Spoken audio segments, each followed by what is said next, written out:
G'day and welcome to the Ball Boys Fantasy Basketball Podcast. Today we are asking the question, is this real or should we be selling high? Let's go. Jordan open. Chicago with the lead. Bryant to Shaq. Not a game.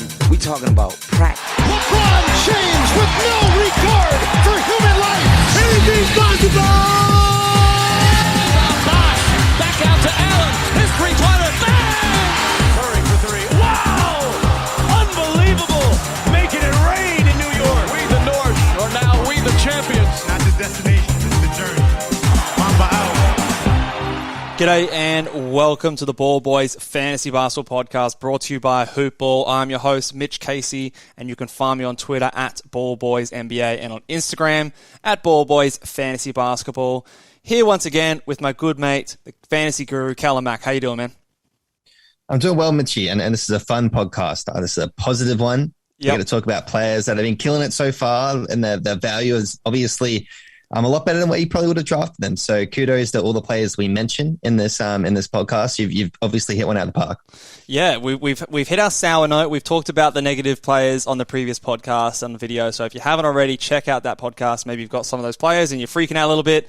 Hopefully we can provide some reassuring, calm words, or maybe put a lighter on the fuse and make you panic even further on that podcast. But today, all positive notes. We're all talking about players who are killing it and whether or not we think they can keep it up or not. That basically is the gist of the podcast. Let's get stuck into it. The first guy, to me, Cal, I don't know if you agree with this, but this guy has been the surprise of the season for me. I didn't see this coming. And if I could change my pick for most improved player, I would. I think this guy is going to run away with it. It's Miles Bridges. Basically, he's the 12th ranked player right now. Is this real? Is this legit? Or are we selling high? What's your thoughts on Miles Bridges?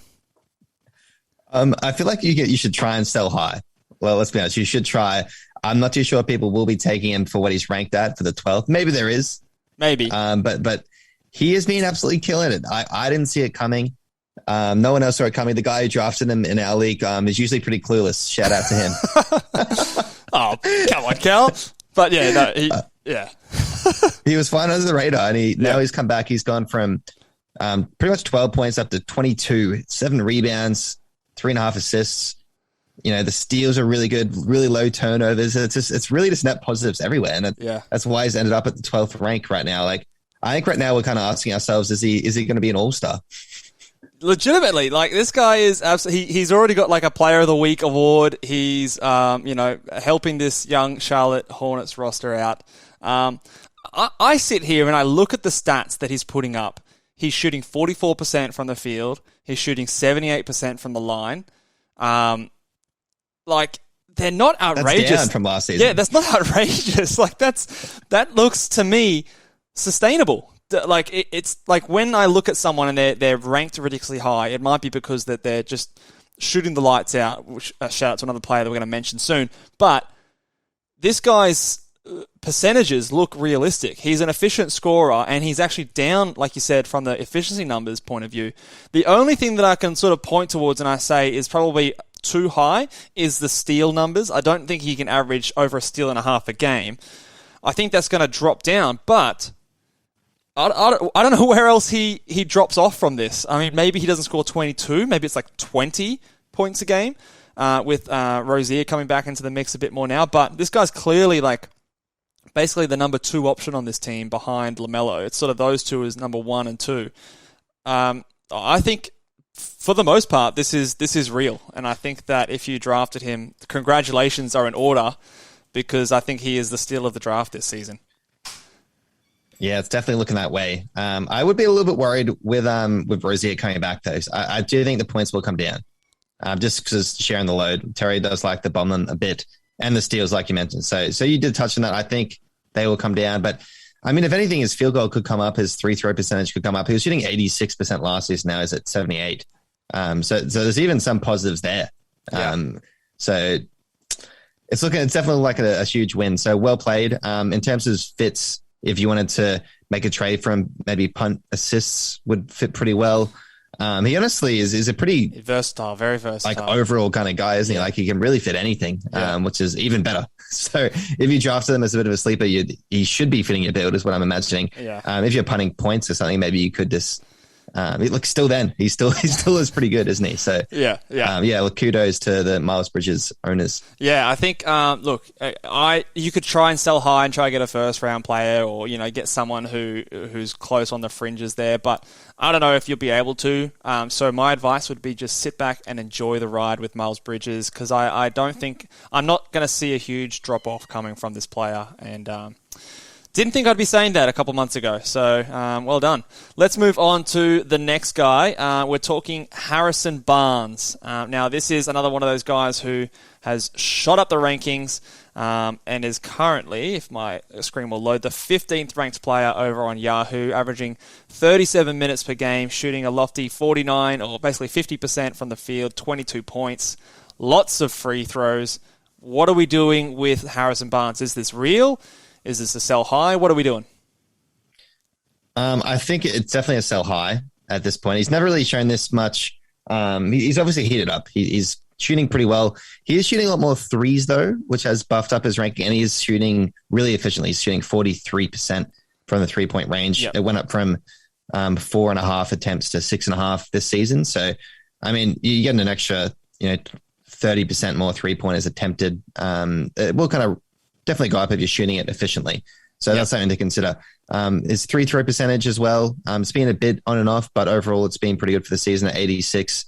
So he has been carrying. Like that was an 11 for 11 free throw game he had previously. That is such a carry. Yeah. That is huge. So overall, I mean, punt assist build, he's awesome. Otherwise, he's pretty much a net positive. He's really good right now. I would be looking to sell him higher, though. This surely is the ceiling. I had him last season. I'm a bit pissed off he wasn't like this for me last season, but anyway, we won't get into it. Yep. I would be looking to trade him maybe for someone like 15th. Obviously, is too high. He will drop off. I think it would be maybe if you can get like a second or third rounder. I'll be so happy with that. Even like a fourth rounder, depending on who it is. Yeah. Just considering his preseason rank was 106, you are getting some. So I don't think it is sustainable. I would say he will drop off to maybe the 60s. So for that reason, I'd be happy taking something like in the second or third round now. I think if you can get a top 40 player, I think I would do it. I think outside of that, it would have to fit my build very perfectly. And if it's outside the top 50, I wouldn't worry about it, because there's a chance that he just, I don't know, maybe he's gone to another level here. So, but like you said, he's not going to be the 15th ranked player. And a lot of that is also a lot of the players above that are struggling. So his stats could stay the same, but his rank drops back a fair bit.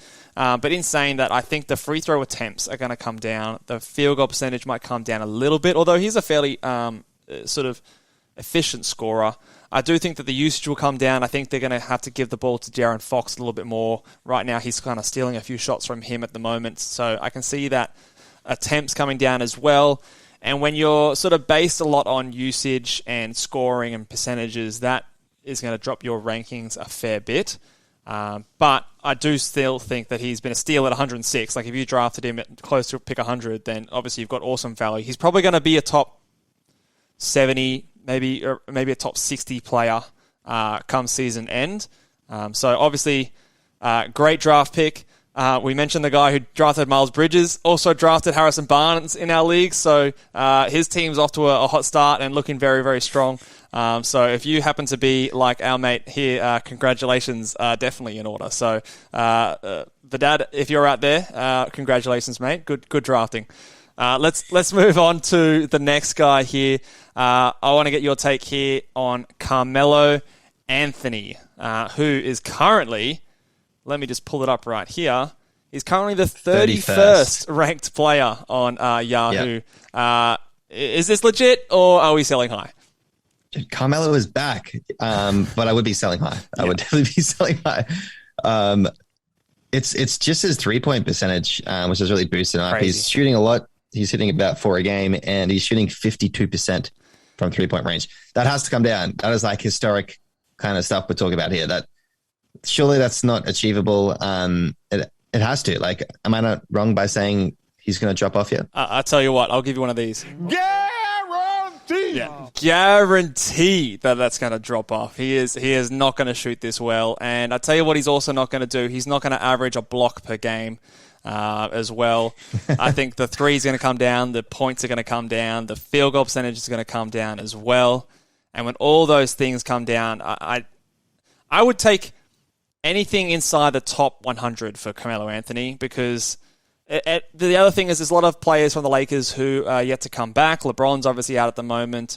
We're missing other players as well from the roster. Trevor Ariza, I think, is one that comes to mind.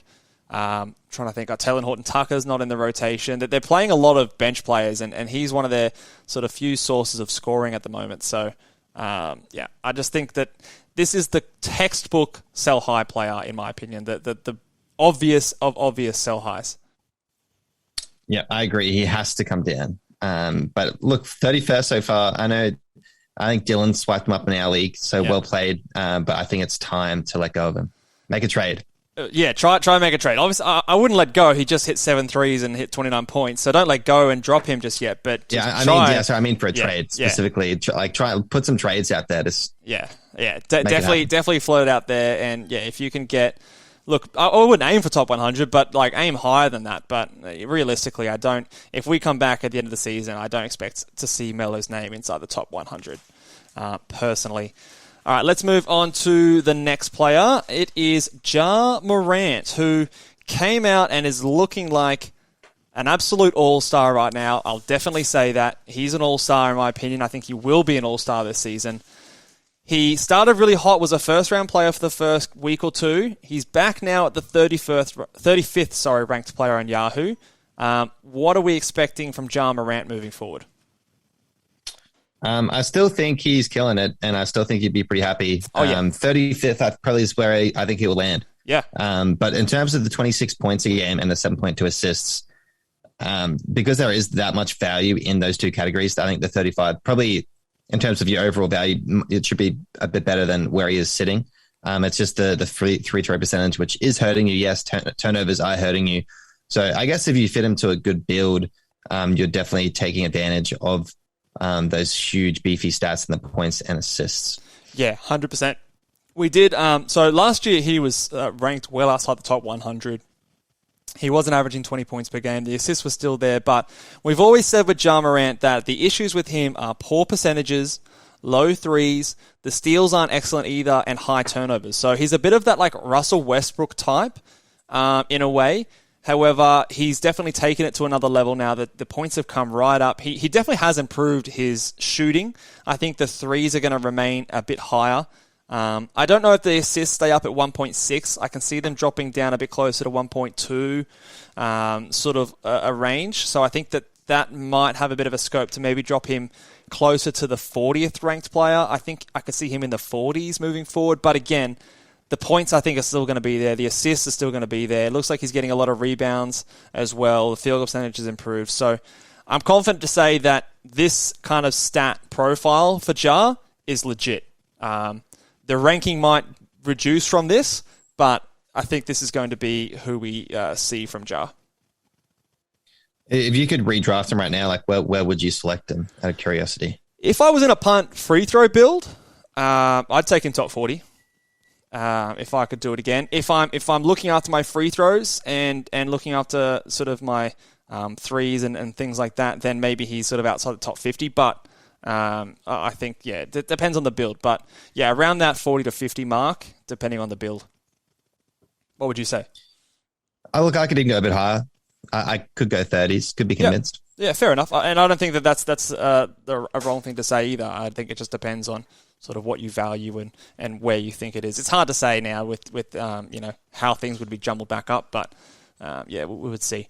All right, let's move on to the next player. My boy of the Boston Celtics, Al Horford.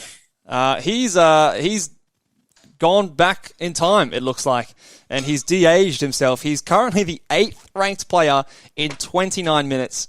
What the hell has gotten into Al Horford? Is this legit or is this a sell high? Obviously, he's not going to be the 8th ranked player, but can we expect what he's doing at the moment to be sustained? No, we cannot. Everything right now is like as positive as it could be, shooting over 90% from the 3-throw line, 1 turnover a game, 2.6 blocks. All of that will change. I guarantee it. All the other stats will probably be maintained to some degree, but it's mainly the 2.6 blocks. Yeah. Like I think this is seasons ago when I drafted Marc Gasol, and to start like the first couple of weeks, he was averaging similar stats like this, 2.5 blocks. He had a few games that were 4 blocks. Just like Al Horford, he's had a 6-block game and a 5-block game, and it's completely beefed up this small sample size to a point where he's the 8th ranked player, and that's just not who he is. He'll be more reflective of. I think he will definitely outperform the 85th at this point. Assuming he stays healthy and maintains 29 minutes a game. He should probably be around the 60s, just because he gives you good assists for a big man as well at 3. It doesn't really hurt you anywhere. Gives you a 3-pointer a game. But yeah, the blocks have to come down. I'm going to guarantee it. Give me a guarantee. It's coming down. The guarantee. Guarantee he doesn't average 2.6 blocks per game. I think he can average over 1. Like I think he'll be like a 1.2, 1.3 blocks per game kind of guy, which is still valuable. And like you said, I agree. He's definitely a win from that 85th ranked player preseason on the Yahoo rankings here. So if you drafted him in the later rounds, it's definitely a big win. But obviously 8th is crazy. But like we said early on this podcast, look at the production and what they're actually putting up. And I think outside of the blocks, maybe the rebounds as well probably come down. Al Horford hasn't been a historically excellent rebounder, but those blocks are coming down. But the rest of it's pretty, I think, pretty reliable. I think he's always been a low turnover guy. He's always been a good passer, a good 3-point shooter from the center position. The percentages have always been fairly solid. Maybe not 90% solid, but I think outside the blocks, everything else might just be a tiny bit higher, but pretty close to where he normally would be. I think I just lost Callum. Callum, are you there, mate? I just lost you for a second. Yep, unstable internet, unfortunately. We'll muscle through it. We'll get there. We'll muscle through. I'll see if I can get you back on in a second. We'll move on to DeMar DeRozan, another player who, unfortunately, I do feel bad because I was quite down on DeMar DeRozan, and I'll put my hand up and say that I was wrong. I thought he was going to regress significantly. I thought he was going to be the 3rd option on this Bulls team. Turns out it's Vucevic that's the 3rd option, and DeMar is 1B to Zach LaVine's 1A. So what are we doing with DeMar DeRozan, who's currently the 17th ranked player?